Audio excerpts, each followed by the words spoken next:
بسم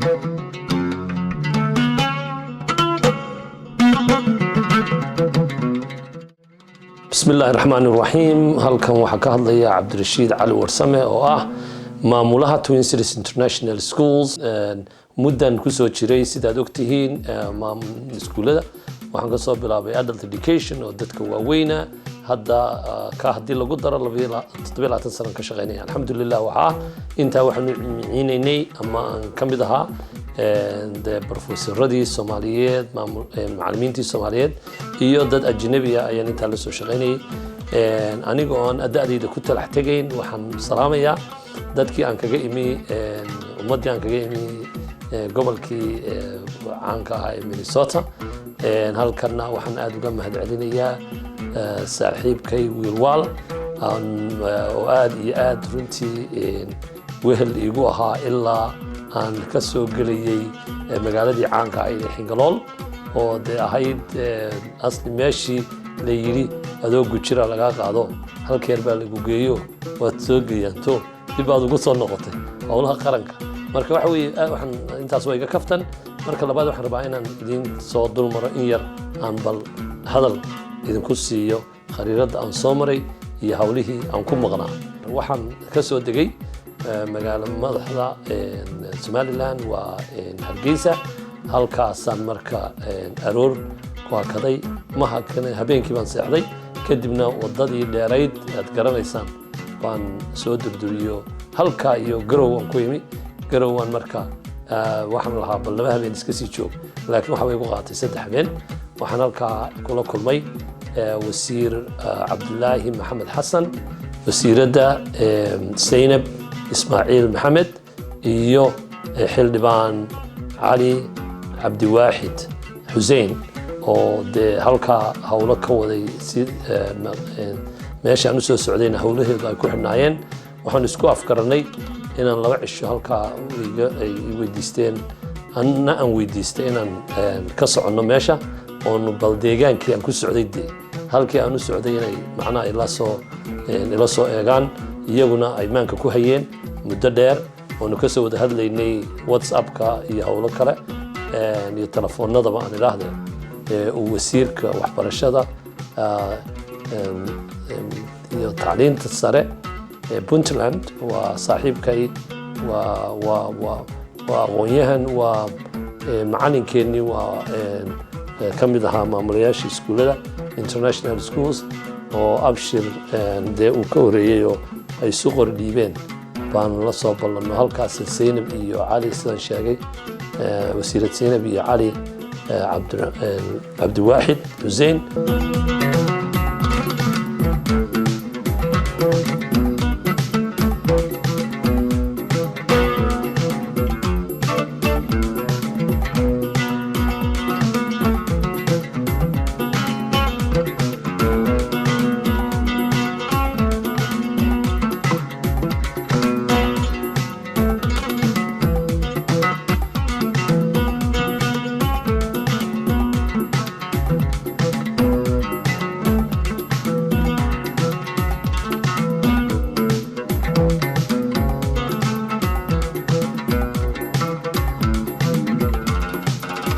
waayahay garowga intii aan joognay siyaasiyiinteena qura lamaynaan kulmin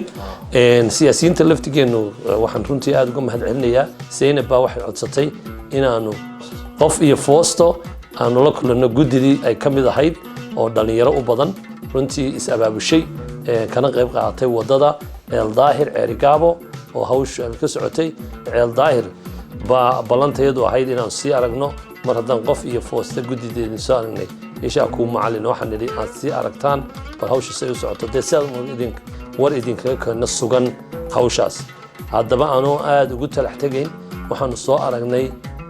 wax runtii aad loola yaabo maxaa ka mid ahaa mishiinada waaweyn qalabka lacagta la geliyay ee aqligaaga diidayso iyo waxa in yar aanu doonaynaa inaan dadashano qof iyo foostooyinkan ku taaganaad aragtaan way fuushay oo qof iyo foosto waa halka ka muuqata khayr Allah si dadka ka qayb qaatay ana Minneapolis ka inuu idin imanaya qof iyo foosto noqon mayse foostooyin badan iyo qof bay noqonaysaa waa inaynu hawshan hawlgalaa runtii dad isku tashaday baa muuqda halkan oo wax ku dhiirigelinaya weeye wax badan baad u kacdaan oo aynu ognahay oo dacagu urursaanoon macno badan lahayn tan baa ajarna kaaga socda dadnimana leh marka aad bay ugu mahadsan yihiin dadka runtii u guntaday dee sida loo bilaabay fikraddaas weeye waxaan garanayaa anuu halkaa intaan maro boodhka iyo buska iyo baabaa ka socda aad yaabtin maantana si smooth aan u maraynaa marka insha allah aad iyo aad baan idinku dhiirigelinaya inaad ka qayb qaadataan aad iyo aad waxaan runtii u bogaadinaynaa dadka iyagoo fasaxa meeshaa joogay oo xoogaa nala marmaray oo nagu soo dhoweeyey aad iyo aad baan u bogaadinaynaa waayo may ahayn annagu waxaan u soconno quran waxbarasho may ahayn inaanu siyaasad ka waran waxay ahayd waxqabadka waddanka ka socda inaanu marka taa halkaasaan kaga gudbayaa foosto iyo warbixintii iyo waddadii oonu dee annaguba ku carruurnay oo aanu xagga baran ku aadaynay ayaanu halkaa ka badgallay kadibna waddadu cabbaar bay nala socotay in badan oo dee runtii iyaga aad baa loo soo gelin doonaa guddi baa qaabilsan waxaas markay noqoto laakiin waxaan uga soconayaa waddadii cabbaar baanu ku soconnay baran marka baanu aadnay baranna waxaan ku aragnay waddada xataa inta aan hadda daamarku saarnayn waddo fiican oo lagu socon karo oo aad iyo aad iyo aad quality control loogu sameeyey ama in la hubiyo waxyaabaha sida wax loo geliyo xataa laabab baa naloo sheegay in la geeyo oo la eego wax dhaxalgala inay noqdaan marka waa ku mahadsan yihin dadka hawsha ka haya taa halkaasaan kaga baxayaan waxaa weeye baran baanu galay baran aanu galle si fiican baa naloo soo dhoweeyey waxaanu halkaa ka muqnay marka jaamacadda ummadda Soomaaliyeed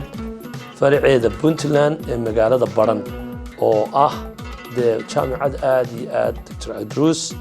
aad iyo aad buu ugu mahadsan yahay soo dhoweynta iyo tiimkiisii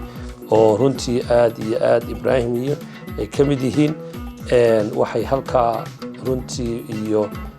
Maxamuud Cabdi waxa aad iyo aad waxa laga yaabaa inaan laba magac oo kala dhaafay laakiin tiimkiisii aan iraado la shaqeynayay markay finance-ka noqoto HR-ka iyo saas oo kale ama xisaabaadka iyo arrimaha shaqaalaha iyo Maxamuud oo registration-ka ama diiwaangelinta qaabilsanaa Maxamuud Cabdi Faarax waxaanu marka hawshaas waxaanu intaanu gabalku nagu dhicin gabal gaaban baan aynu jaamacadda gallo jaamacaddii quruxdeeda runtii wax aad iyo aad loo soo jiitay way noqotay oo arkaysid sida loogu furayaraystay iyo mahmiyadda la siiyey in masaajidkii baa ka dhisan agaasimuhu wuxuu ii sheegay markaa khilala siiyo in block B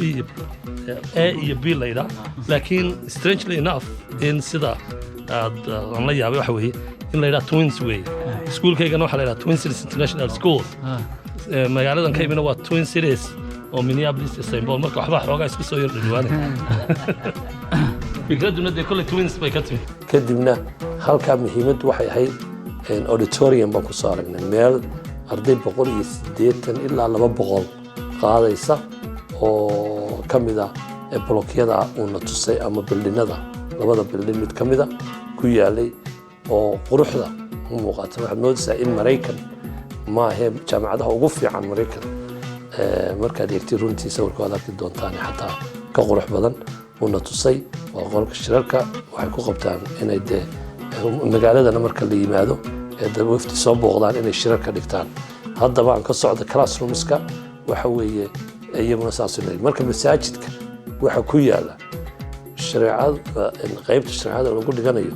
classroomskii halkaasay ku yaalaan baleeg dhisaanka cajiibka masaajidka iyo shareecadiiba kulliyadda shareecada ayaa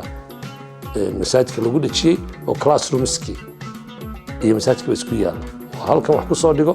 oo diinta aad ku dhiganaysid kadibna masaajidka gagan isku practice kare waa wax cajiiba maarta si loo dhisay galay waxa kale oo runtii war farxad leh in